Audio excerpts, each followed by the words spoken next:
안녕하십니까. 탄도부동산 김혜성 대표입니다. 자, 오늘은요, 미국 대통령이 트럼프가 되면서 앞으로 베트남에는 어떤 영향을 미칠지 잠깐 살펴보려고 합니다. 최근 도널드 트럼프 대통령이 재선되면서 중국산 제품의 관세를 60%까지 올린다는 얘기를 한 적이 있습니다. 이렇게 만약에 관세를 부과하게 된다면 미국의 중국 제조 의존도를 확 낮추겠다라는 얘기밖에 안 돼요. 다시 얘기를 하자면 중국이랑은 거래를 안 하겠다, 이런 느낌으로 보시면 될 것 같습니다. 근데 이거 자체가 전 세계적으로 영향을 미칠 수가 있어요. 생산 공장이 중국에 많다 보니까 중국에서 생산을 못 한다고 하면 그 다음 타자는 어디냐, 이게 중요해지는데, 대표적으로 방글라데시, 그리고 인도, 인도네시아, 베트남, 이렇게가 되어 있습니다. 근데 이 네 군데 중에서 제가 봤을 때는 베트남이 제일 괜찮다고 보고 있어요. 아무래도 좀 가깝기도 하고 바다도 껴있고, 그리고 종교적인 문제나 이런 부분이 인도네시아랑 또 다르고, 이미 1세대 봉제 회사들이 많이 들어왔고요. 그리고 2세대 또 이제 전자 생산 회사들이 많이 들어와 있는 편이죠. 삼성도 그렇고. 그렇다면 베트남에는 어떤 영향을 미칠 수 있을까요? 높은 관세로 인해서 미국 기업들은 생산 비용을 줄이기 위해서 베트남으로 생산 기지를 많이 찾을 것으로 보고 있습니다. 이전에도 그랬지만 코로나 때문에 잠시 좀 닫혀 있었던 시장이 다시 좀 더 활성화가 되지 않을까 싶습니다. 즉, 이미 탄탄한 제조업 기반의 기업들이 베트남의 자리를 어느 정도 잡고 있거든요. 특히 뭐 미국에서 볼 때는 베트남이라는 나라 자체가 굉장히 매력적일 수 있다. 전반적으로 베트남의 경제 성장과 외국인 투자 증가를 촉진시킬 수 있을 것 같습니다.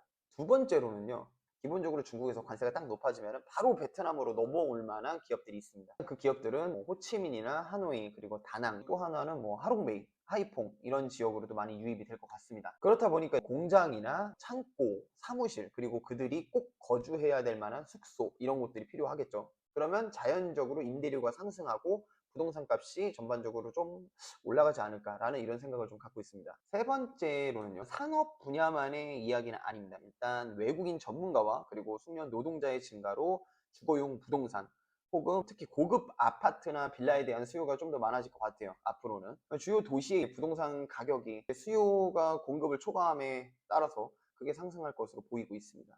현재 이런 추세들이 앞으로 베트남 성장에 굉장히 많이 도움이 될 것 같아요. 2015년에서 2016년 요때 베트남 부동산이 외국인이 분양받을 수 있으면서 1차적으로 확 올랐는데, 제가 봤을 때는 지금 이 시기가 1차가 끝나고 이제 2차로 쫙 올라가는 그런 시작점에 있다고 볼 수 있습니다. 지금 아파트를 구입하시는 게 저는 나쁘지 않다고 보고 있는데요.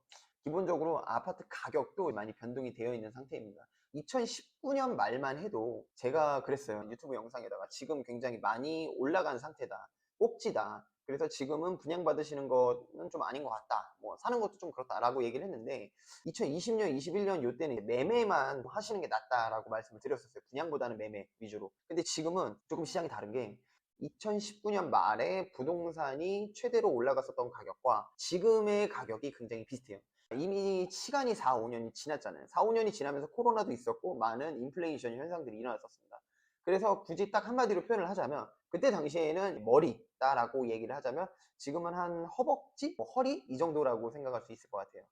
가격은 똑같지만 물가 상승률을 비례했을 때 제가 봤을 때는 아직은 그렇게 꼭지가 아니다, 지금쯤 들어가도 그게 나쁘지 않다라고 볼 수 있을 것 같고요. 실제로 지금 한국인들보다는 베트남 현지인들이 먼저 움직여서 베트남 현지인들이 대부분 다 사고 있습니다.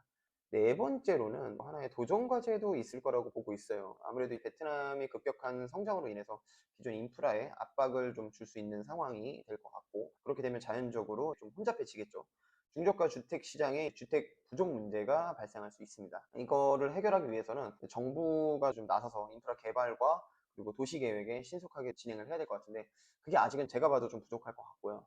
일단 결론적으로 관세 인상이라는 게, 베트남은 글로벌 제조 허브로 자리를 매김하고 있는데 다양한 부동산 섹터에서 수요를 증가시킬 수는 있을 것 같아요. 베트남 부동산에 투자를 하시려면 지금부터 연구하시고 지금부터 진행하시는 게 나쁘지 않을 거라고 보고 있습니다. 제가 봤을 때는 예전에 2015년, 2016년에는 한번 투자자들이 확 들어왔다가 지금 현재 그분들이 다시 팔고 있습니다. 다시 팔고 있고, 그분들 중에서 keep going 하실 분들은 계속해서 가져가시는 거고, 그때 계셨던 분들 중에서 나는 1차적으로 엑시트를 좀 하고 싶다 라고 하시는 분들은 1차적으로 엑시트를 하시는 편이시고요. 그래서 자, 베트남 부동산이 다시 활기를 띠려고 하는데 이때 내가 같이 발맞춰서 들어가고 싶다라고 하시는 분들은 연락을 주시고요. 제가 친절하게 상담을 해드리도록 하겠습니다. 앞으로는 제가 봤을 때도 그래요. 전반적으로 다시 한번 보자면 베트남이 가파르게 올라갈 가능성이 있다고 봅니다. 도널드 트럼프가 대통령이 되면서 중국하고도 사이도 그렇고 그 다음 차선책으로는 베트남이 가장 우선이 되지 않을까 싶습니다. 자, 오늘 방송은 여기까지 간단하게 찍어봤고요. 또 궁금하신 부분은 저한테 카톡이나 이메일로 상담 예약해 주시면 상담해 드리도록 하겠습니다. 감사합니다.